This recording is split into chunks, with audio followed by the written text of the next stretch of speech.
بسم اللہ الرحمن الرحیم۔ السلام علیکم پیارے بچوں، کیسے ہیں آپ؟ ٹھیک ہیں؟ آج ہم مرزا غالب کی عادات و خصائل سبق نمبر 2 اردو اس کا خلاصہ پڑھیں گے۔ ہیں اور بھی دنیا میں سخن اور ور بڑے اچھے، کہتے ہیں غالب کا ہے انداز بیاں اور۔ مرزا غالب کے اخلاق نہایت وسیع تھے، وہ ہر شخص سے کشادہ پیشانی سے ملتے، جو شخص ان سے ملتا اسے ہمیشہ ملنے کا اشتیاق رہتا تھا۔ دوستوں کو دیکھ کر باغ باغ ہو جاتے تھے، دوسروں کی خوشی میں خوش اور دوسروں کے غم میں غمگین ہوتے۔ دوستوں کو خط لکھتے وقت ان کے ایک ایک حرف سے مہر و محبت غمخواری کی یگانگت ٹپکتی تھی۔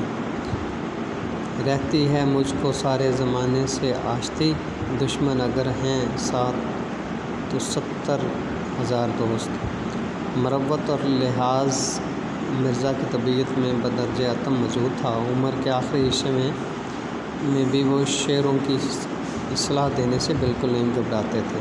اگرچہ مرزے کی آمدنی قلیل تھی مگر حوصلہ فراخ تھا۔ سائل بہت کم ان کے دروازے سے خالی ہاتھ جاتا تھا۔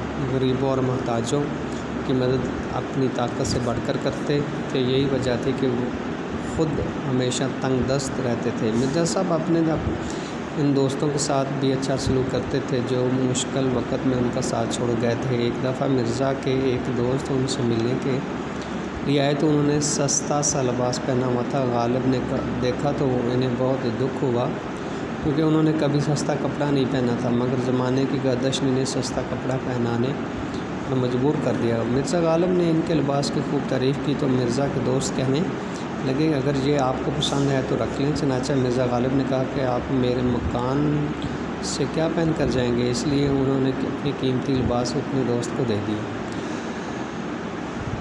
نگاہ یار جسے آشنائے راز کرے، وہ اپنی خوبی قسمت پہ کیوں نہ ناز کرے۔ مرزا کے مزاج میں ظرافت بہت زیادہ تھی، انہیں ہمارے ناطق کی بجائے ہمارے ظریف کا جائے تو بجا ہے۔ ایک صحبت میں مرزا تقی کی تعریف کرتے ہوئے شیخ ابراہیم ذوق بھی موجود تھے، انہوں نے سودا کو میر پر ترجیح دی۔ مرزا غالب میر مطلق تھے، رکھتے کہ تمہیں استاد نہیں ہو۔ غالب کہتے ہیں اگلے زمانے میں کوئی میر بھی تھا۔ جب ابراہیم ذوق نے سودا کو میر پر ترجیح دی تو مرزا نے کہا میں تو تم کو میری سمجھتا ہوں، مگر اب معلوم ہوا کہ آپ سودائی ہیں۔ مرزا کی آمدنی بہت کم تھی مگر خود داری اور حفظ وضع کو کبھی ہاتھ سے نہ جانے دیا۔ شہر کے امراء و معاہد سے برابر کی ملاقات کی۔ مرزا غالب کو آم مرغوب تھے، آموں کی فصل میں ان کے دوست دور دور سے ان کے لیے عمدہ آم بھیجتے تھے اور وہ خود اپنے بعض دوستوں سے تقاضا کر کے آم منگواتے تھے۔ مرزا کی نیت آموں سے کسی طرح سیر نہ ہوتی تھی، اہل شہر تحفہ بھیجتے تھے، خود بازار سے منگواتے تھے۔ جب ایک محفل میں کسی نے مرزا غالب سے آم کے بارے میں پوچھا تو مرزا نے کہا بھائی میرے نزدیک تو آم میں صرف 2 باتیں ہونی چاہیے، میٹھا ہو اور بہت ہو۔ جی پیارے بچوں، یہ آپ نے اس کا خلاصہ لکھنا بھی ہے اور کاپی کے اوپر اس کو یاد بھی کرنا ہے۔ پیارے بچوں، کرونا سے آپ نے بہت احتیاط کرنی ہے، گھر سے نکلنا ہے تو ماسک لگا کے جانا ہے اور ماہ صیام میں باوضو رہنا ہے، زیادہ سے زیادہ عبادت کرنی ہے۔ اللہ آپ کو خوش رکھے۔ اللہ حافظ۔